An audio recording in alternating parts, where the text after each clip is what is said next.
Kanchipuram వకుడా silks నాణ్యత మా ప్రాధాన్యత. మదీనాగూడ, మియాపూర్, హైదరాబాద్ లో త్వరలో శుభారంభం.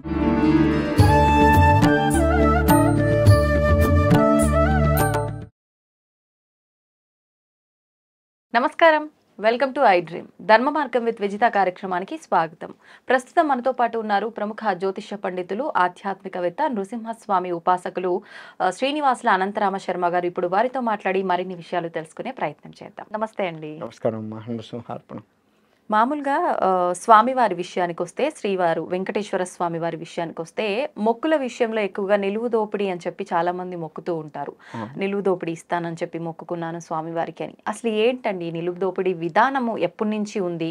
నిజంగా ఎలా ఆచరించాలి ఈ విధానాన్ని? అసలు ఈ ముడుపు అంటారా దీన్ని, లేదంటే ఏంటి అసలు ఈ విధానం అంతా కూడా ఎలా ఉంటుంది? ఎవరైనా మొక్కుకున్నారు అంటే దాన్ని కరెక్ట్గా ఏ పద్ధతిలో అనుసరించాల్సి ఉంటుంది? ఇక్కడ వెంకటేశ్వర స్వామికి వెనకటి నుంచి నిలువు దోపిడీ ఉంది. ఆయనకి ఇచ్చేది ఆయన నిలువు దోపిడీ చేసుకోవటం కాదు. ఇప్పుడు మనకు జరిగేది అదే. ఆయన నిలువు దోపిడీ మనం చేసుకుంటున్నాం, కానీ మనము మొక్కుకునే మనకి ఉదాహరణకి ఈ నిలువు దోపిడీ అనేది ఎక్కువగా ఆడవాళ్ళే మొక్కుకుంటారు. ఎక్కువగా లెక్క వేసుకుంటే తన భర్త యోగక్షేమాల కోసం మొక్కుకుంటారు. భర్తకి ఏదైనా పెద్ద ఆటంకం వచ్చింది, వ్యాపార విషయం కానీ, లేదు అంటే ఆరోగ్య విషయంలో అయినా సరే, నా భర్త ఆరోగ్యం బాగాలేదు స్వామి, నీకు నిలువు దోపిడీ ఇస్తా, నా భర్తని క్షేమంగా కాపాడు, ఆయన అనారోగ్యాన్ని తీసేయి అని చెప్పి మొక్కుకునేది ఎక్కువగా ఆడవాళ్ళే. ఈ నిలువు దోపిడీకి ఎక్కువగా ముందుకు వస్తూ ఉంటారు. అసలు నిలువు దోపిడీ అనేది ఏందయ్యా అంటే, ఒంటి మీద ఏ వస్తువులు అయితే ఉన్నాయో అవన్నీ స్వామివారికి ఇచ్చేయాలి. అంటే బంగారపు వస్తువు, వెండి వస్తువు ఏదైనా ఉండదు. మొక్కినప్పుడు ఎప్పుడైతే మొక్కుతారో అప్పుడు వాళ్ళ ఒంటిపైన అప్పుడు ఉన్నవి. ఇప్పుడు ఉదాహరణకి నేనేదో మొక్కుకున్నాను, ఏదో ఒక కోరికను, ఏదో కష్టంలోనో, స్వామి నీకు నిలువు దోపిడీ ఇస్తా స్వామి మొక్కుకున్నా. ఇప్పుడు నేను ఇట్లా మొక్కుకుంటుంటే నా ఒంటి మీద ఏమున్నాయి? బంగారపు ఆభరణాలు, వెండి ఆభరణాలు, వజ్రాలు, ఏదైనా సరే, బంగారు వెండి వస్తువులకు సంబంధించి నిలువు దోపిడీ. వస్త్రాలు కాదు, వస్త్రాలు అంటే వస్తువులు ఇలాంటివి కాకుండా బంగారు వెండి ఆభరణాలు. అంటే వస్తువులు అంటే మళ్ళీ ఇక్కడ నా వాచి ఉంది, వాచి కూడా వేయచ్చు. అంటే నీ ఒంటి మీద ఒక్క వస్త్రములు తప్ప నీ ఒంటి మీద ఏ ఆభరణం ఉన్నా సరే, వెండి, బంగారు, రాగి, ఇత్తడి, వజ్రాలు ఏదైనా ఉండని. ఒకవేళ ఆడవారు మొక్కుకున్నప్పుడు కాలికి మెట్టలు ఉంటాయి, అన్ని పుస్తలతో సహా అక్కడ స్వామివారికి ఇస్తున్నావు కాబట్టి నువ్వు పుస్తలు తీసేస్తున్నది లేదు, తప్పు లేదా? ఉండదు. అయితే ఇక్కడ మనం చేసేది, దాని గురించి చెప్తాను వివరంగా. మనం చేసేది ఏంటంటే, ఇప్పుడు నేను మొక్కుకున్నాను, నా ఒంటి మీద అనేక రకాల ఆభరణాలు ఉన్నాయి, మొక్కుకున్నాను, నా కష్టం తీర్చు స్వామి, నీకు నిలువు దోపిడీ ఇస్తాను. నా కష్టాన్ని తీర్చాడు. నిలువు దోపిడీ ఇచ్చే సమయంలో ఓ 2 ఉంగరాలు ఇంట్లో పెట్టిపోవడం, ఇట్లా చేస్తుంటారు. కొన్ని ఇద్దాంలే అని, అది తప్పు. నేను ఇప్పుడు మొక్కుకుంటున్న సమయంలో నా ఒంటి మీద ఏమున్నాయో గుర్తు పెట్టుకొని, నా కష్టం తీరంగానే వెంటనే అది మొత్తం కూడా స్వామివారికి ఇవ్వాలి. అంటే మొక్కిన దానికి ప్రతిఫలం దక్కినప్పుడు, కష్టం ఏదైనా కష్టంతో అంటే అది తీరినప్పుడు ఖచ్చితంగా ఇవ్వాలి. తీరకపోయినా ఇస్తే స్వామివారికే నువ్వు ఇచ్చేది, నష్టమైంది ఆయన ఇవ్వడా? మనం ఎంత ఇస్తామో అంతకు రెట్టింపు స్వామి ఇస్తాడు. అది ముఖ్యంగా ఆధ్యాత్మిక పరంగా లెక్క వేసుకుంటే మనం ఎంత భక్తిగా ఉంటామో దానికి రెట్టింపు భక్తితో మనల్ని ఉద్ధరిస్తూ ఉంటాడు. ఒకవేళ మొక్కి మర్చిపోతుంటారు చాలా మంది. అలా మర్చిపోయిన పక్షంలో ఏమవుతుంది? నిలువు దోపిడీ అయితే ఎవరు మర్చిపోరు, చిన్న ఏమన్నా మర్చిపోతారేమో. ఇప్పుడు లేదు అని అంటే, ఒకవేళ నిలువు దోపిడీ మొక్కే మర్చిపోలేదు, మీరు అన్నారు మర్చిపోరు అని చెప్పి, లేదంటే ఇందాక మీరు అన్నట్టుగా ఒక 2 తీసి పక్కన పెట్టి, అలా కావాలని పెట్టకపోయినా మర్చిపోయి ఏదైనా వస్తువు గనక వదిలిపెడితే ఏమవుతుంది? దోషం అంటుకుంటుంది. ఎటువంటి దోషాలు? అది ఏదైనా కావచ్చు, మా ఇంట్లో ఏదైనా ఇబ్బందులు కావచ్చు, మళ్ళీ అదే కష్టం రిపీట్ కావచ్చు, ఏదైనా కావచ్చు. ఒకటి అయితే ఇక్కడ ఏంటంటే నిలువు దోపిడీ, మరి ఇందాక మీరు పుస్తలు అన్నారు, పసుపు కొమ్ము భర్తతో కట్టించుకొని ఆ పుస్తల తాడు తీసి వేయాలి.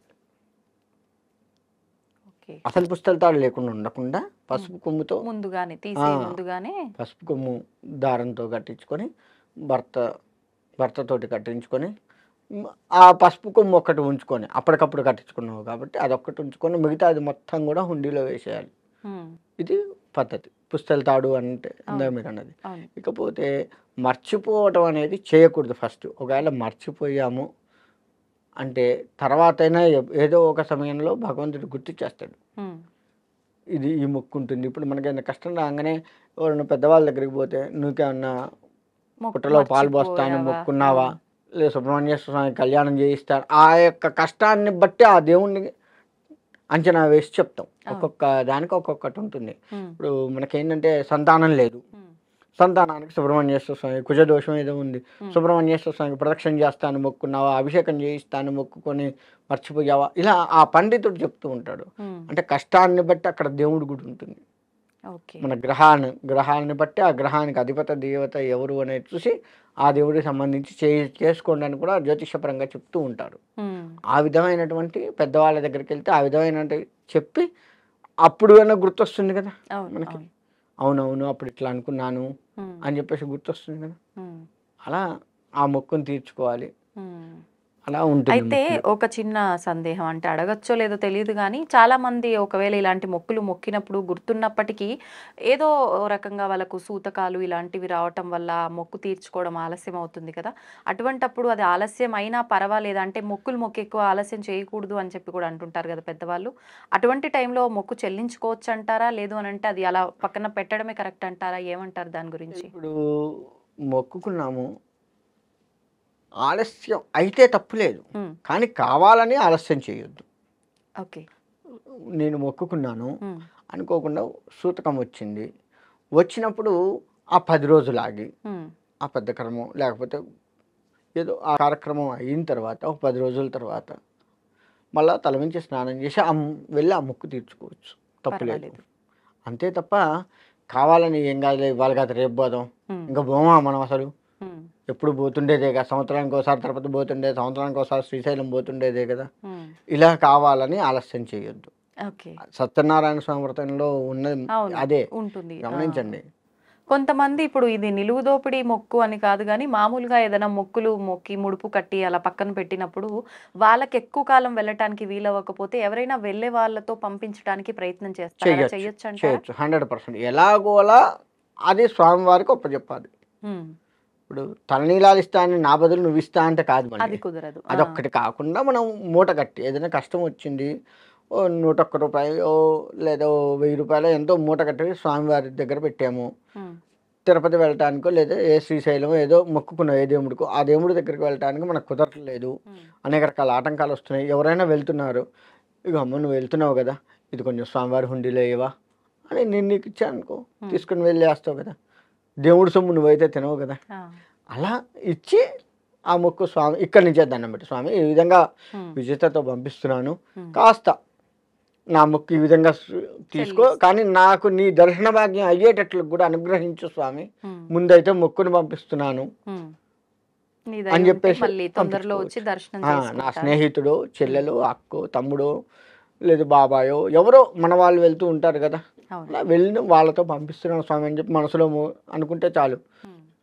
ఖచ్చితంగా స్వామి వింటాడు. అది అక్కడ తీసుకుంటాడు. నేనే ఇచ్చినట్టుగా నువ్వు తీసుకెళ్ళి హుండీలో వేసినా, నేనే తీసుకెళ్ళి హుండీలో వేసిన ఫలితాన్ని నాకు ఇస్తాడు. హ్మ్. ఖచ్చితంగా మనం ముందే అనుకున్నాం. నీ అనుగ్రహాన్ని నాకు ప్రసాదించు. ప్రసాదించు.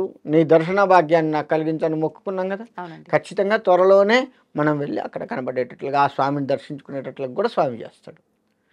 ఇంత ఉంటుంది మొక్కు తీర్చడం అంటే. హ్మ్. ఇవన్నీ ఏంటంటే మనం ఏం కాదులే అని దాట వేస్తుంటాం. కష్టాలు వస్తున్నాయి మరి ఎందుకు రావు? హ్మ్. ఇవన్నీ తీర్చుకోవాలి, చేసుకోవాలి. అసలు మొక్కుకోవటం అనేది తప్పుడు పని. హ్మ్. ఒక రకంగా చెప్పాలి. మొక్కకూడదంటారా? అంటే మొక్కవద్దు అని కాదు. హ్మ్. దేవుడితో బేరాలు ఆడొద్దని నా ఉద్దేశం. వాస్తవం. నాకు ఈ కష్టం వచ్చింది. నీకు 1000 కొబ్బరికాయలు కొడతాను. అది హ్మ్. స్వామితో బేరం ఆడటమా? అంటే ఆయనకు తెలీదా మనకి ఏమివ్వాలి, అంతే. ఏమివ్వకూడదు అని? అంతే కదా! హ్మ్. అలా బేరం ఆడటం అనేది కరెక్ట్ కాదు ఫస్టు. అదే. దేవుడితో బేరం నిష్కలమైన భక్తి ఉండాలి. నాకు నిజంగా కష్టం వచ్చింది. స్వామి ఈ కష్టాన్ని తట్టుకొని ముందుకు వెళ్ళి ఆధ్యాత్మికతంగా కూడా నాకు ఈ కష్టం రాకుండా చూడు హ్మ్. అని చెప్పేసి ఆయన్ని వేడుకోవాలి. హ్మ్.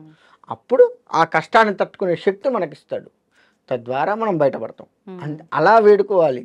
అంతేగాని కష్టం వచ్చింది తీర్చి 1000 కొబ్బరికాయలు కొడతా. రూ. 101 ఇస్తా. నిలువు దోపిడీ బేరాలాడటం. ఇస్తా. ఇదన్నీ కాదు కదా! అవును. ఆరోగ్యపరంగా వచ్చిన కష్టం ఉంది, మొక్కుకున్నావు మంచిదే.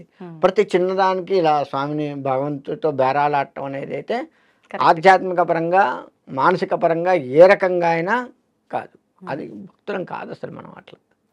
సంతోషం అండి, మంచి విషయాలు తెలియజేశారు. ధన్యవాదాలు.